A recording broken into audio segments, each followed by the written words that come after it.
Okay, we're going to continue on just doing more examples of nomenclature for right now. So let's take a look. Okay, I posted on Piazza so you can get the handout.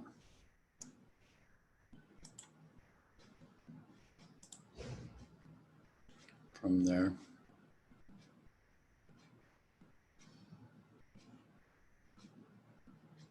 We did chloric acid, and now we're on this one. So the cation's straightforward for this. It's sodium. What's the name of the anion? It's fixed charge. Sodium's always +1.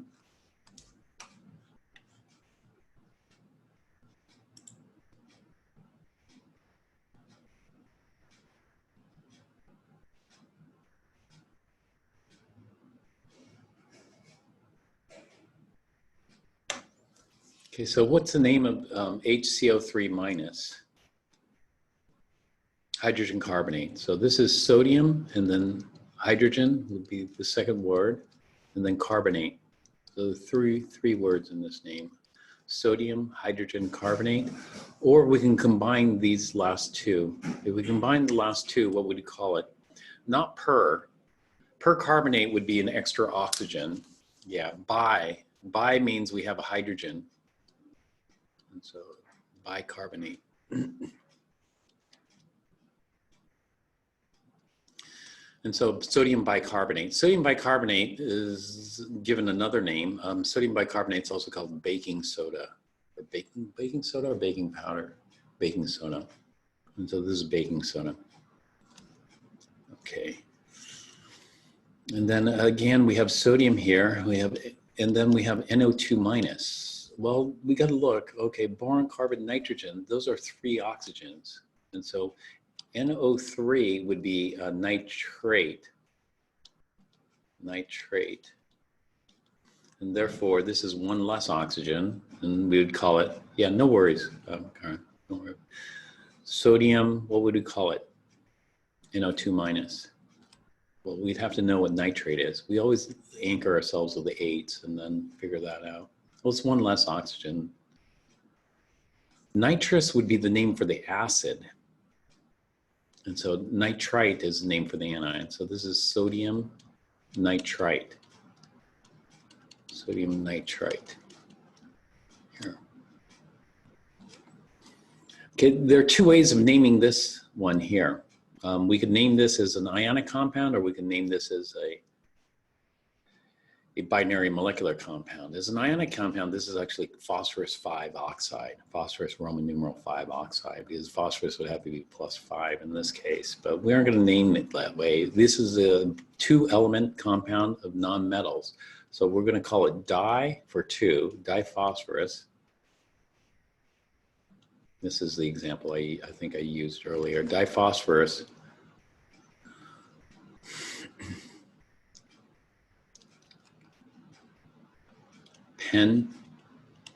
Pentoxide.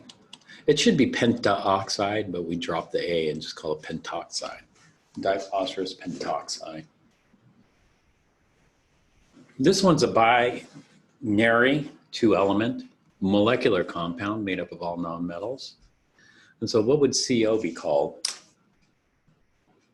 Most people know CO is pretty common.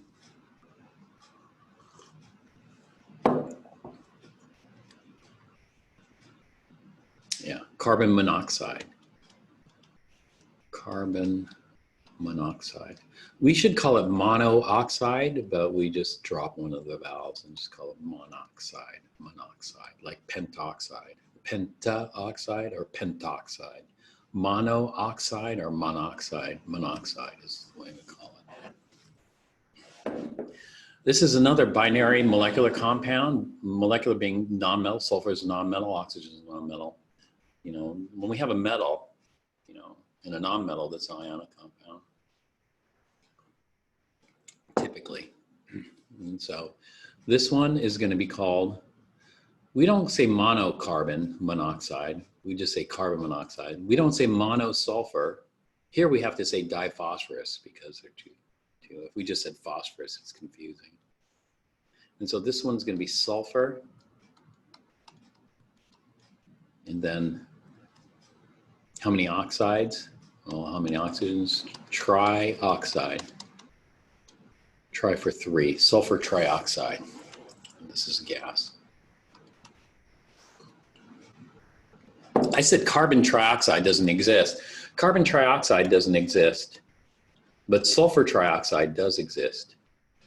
Carbon trioxide doesn't exist because carbon would be +6, which is outside of its range, but sulfur trioxide's okay. That's still inside the range because if oxygen's -2, its favored charge, then I'm going to have -6. That means sulfur has to be +6. Is +6 a viable charge for sulfur? Well, it's extremely high. We don't expect it as free, about +3 max or -3 max, you know, for free. But for stabilized, it's stabilized by the oxygens, then it's okay. And because sulfur, let's look at the periodic table. What does the charge on sulfur range? From what to what?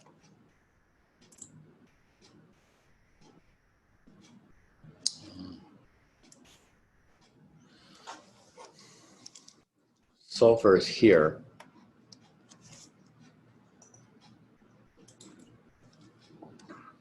So if you're sulfur, you can gain 2.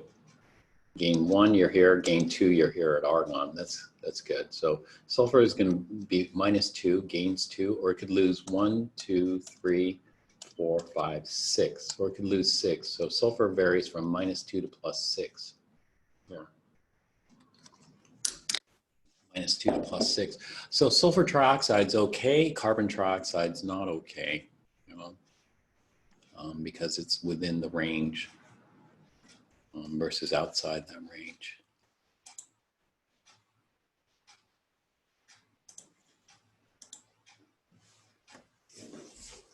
It's a gas. Carbon monoxide is a gas too. A lot of these we just know based on observations. You know, this one is not a gas. This is actually a solid. Yeah. Most ionic compounds are solids. This is solid. That's a solid. Acids can vary. Solid, liquid, gas. All of them are common. Ammonia is actually a gas, you know, but it's very soluble in water. But this is ammonia. Ammonia, that's its common name. What would its chemical name be using our rules? So this is a binary molecular compound. And so using our rules, we call it nitrogen. And then we have 3 of those. So tri, what? Nitrogen tri. What's the name of the anion?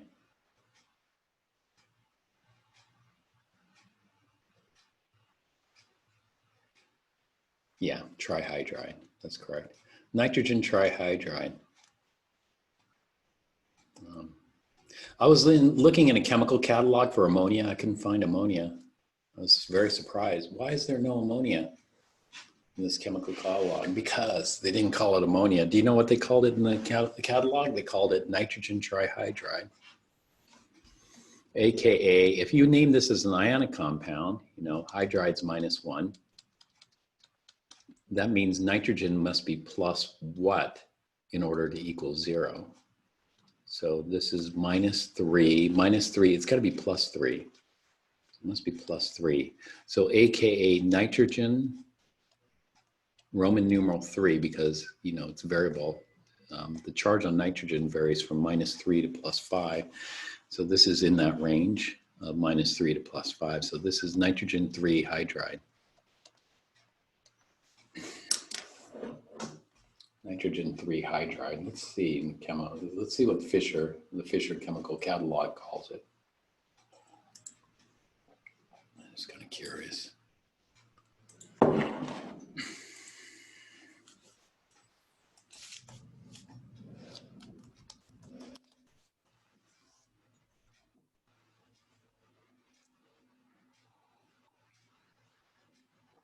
They call it ammonium.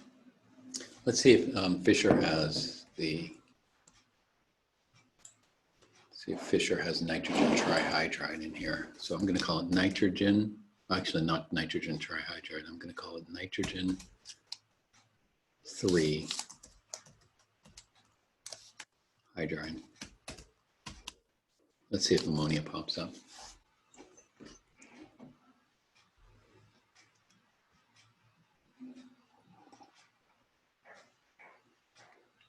Nope, I don't get it. Nitrogen 3 hydride. Let's see if nitrogen trihydride shows up.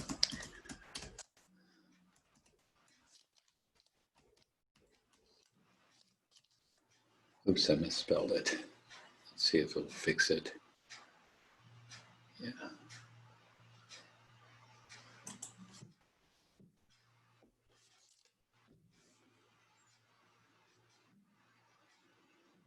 No.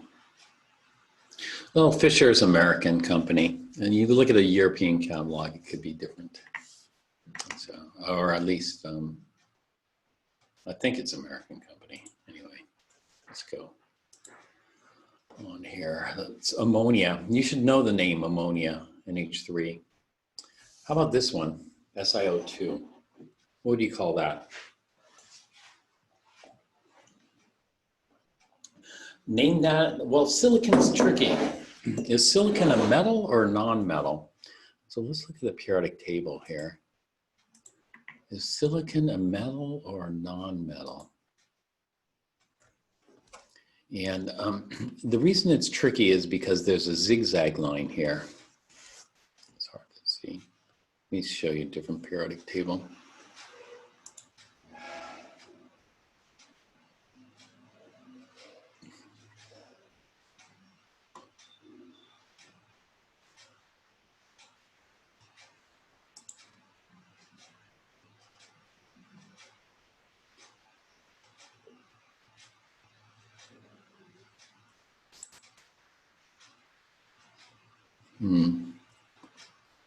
Okay, none of these periodic tables have what I'm looking. Oh, this one does. Here it is.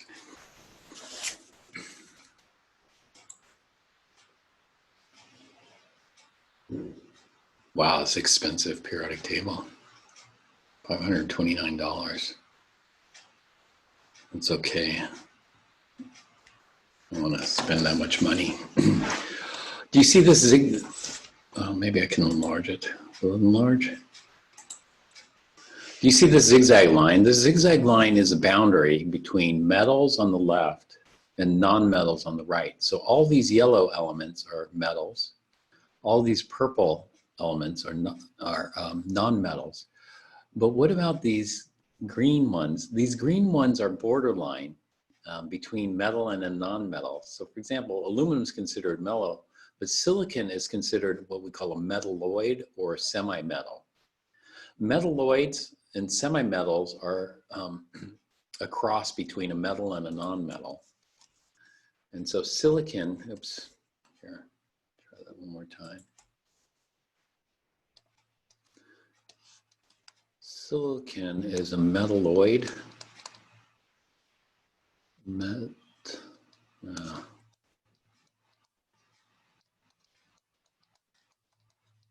Or semi-metal. And so it has properties of both metal and a non-metal. It's in the boundary. It's right in the boundary between metals and non-metals. And so silicon, we have the option. We can call it a non-metal and name it like non-metal. Excuse me. We can call it a non-metal and name it as a binary molecular compound, or we could call it a metal and name it as an ionic compound. We have a choice for silicon according to our rules. Is it 1L? All right, thanks. No. Oh, let's go back here.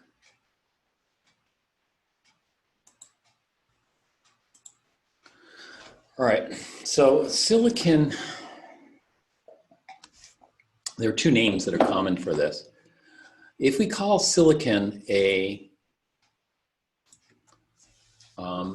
non-metal, then this would be called silicon dioxide, like carbon dioxide or something like that. This would be silicon dioxide.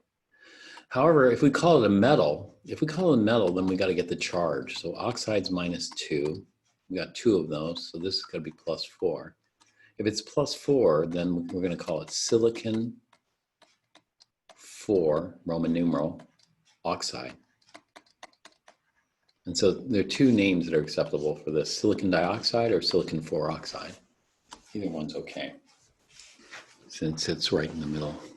However, aluminum we call a metal. And so we don't call this dialuminum trioxide because that would be the convention for nonmetals and molecular compounds. Aluminum is just a fixed charge cation, aluminum. And then we have the oxygen, which would be oxide, aluminum oxide. That would be that. This is alumina. It's as a name, as a ceramic. This is a ceramic here. We don't call this a salt necessarily, but more of a ceramic. Oxides are typically from ceramics. Aluminum's fixed charge. Iron is not. So we got to figure out what the charge is. Now we have 2 irons, Fe, but we have 3 oxides. So 3 oxides, we combine that, that's -6. Plus what? Plus X is going to give us 0. -6 plus 6. This has got to be +6, but we have 2 of them. So what is Y? Y plus Y gives us 6, so Y must be +3. That's one way of doing it. Another way of doing this is the trick here. Fe2O3, the charges are up here. So oxygen is -2, irons +3.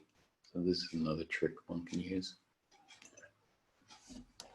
to determine the charge. But this is iron, oops, it's called iron, Roman numeral 3, oxide, iron 3 oxide, the name of that.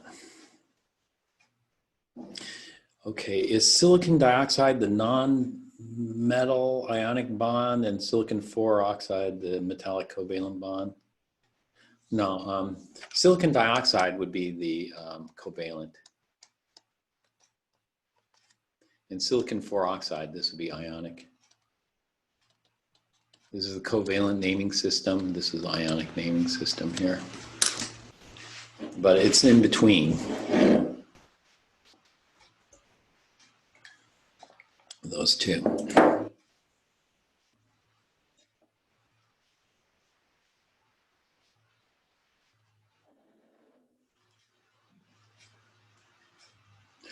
All right, now what I'm going to have you guys do is I'm going to have you do the rest of these here. So we're going to break up into groups, and you guys do these, figure these out, and then I'll drop in and answer any questions you guys might have.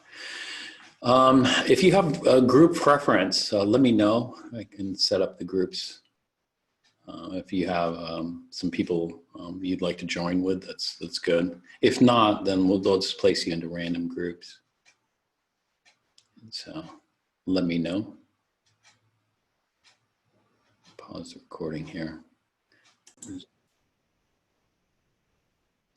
Okay, so you guys are going to finish this. You're going to be given the name. You're going to have to write out the formula.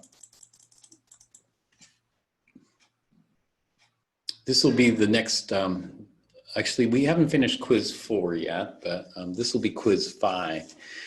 And so what we'll do is one person in the group will turn in the formulas for this, and there has to be consensus. That is, everybody has to agree that that's the correct formula. Okay, so make sure you got consensus in this. If, let's see, I'm not sure how many people are actually here physically, or if anybody's not fallen asleep or anything, but let's see. Okay, so you're going to work in groups of, I'm going to have to rearrange the groups. So if you're alone in your group, I'm going to rearrange it. The handout is on Piazza. So make sure to join the group, or if you want to move groups, that's fine. Okay, I'm going to move to 3. I might move you to a different group because of not enough people.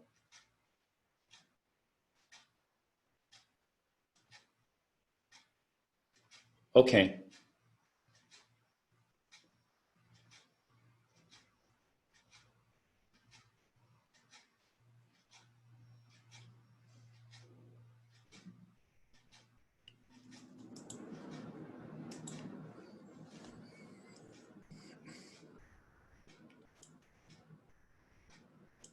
Okay, sorry, I'm moving people around a little bit to just even out the groups. Okay, so again, you're going to do numbers 1 through 35 here. There's a mistake here. And I think I might have screwed some of these up, like I did it twice. I forgot which one. I gotta look at it again. Okay, but write out the formula. Given the name, write out the formula. Okay. The handout is on Piazza. So finish the rest of this page, and then we're going to have just one person submitted onto Canvas. So just have everyone's name written on it, and then submit it to Canvas. And this will be your next quiz. Okay. So work on this next here. And then I'll join the groups. And so you're going to do 1 through 35, then deriving the formula.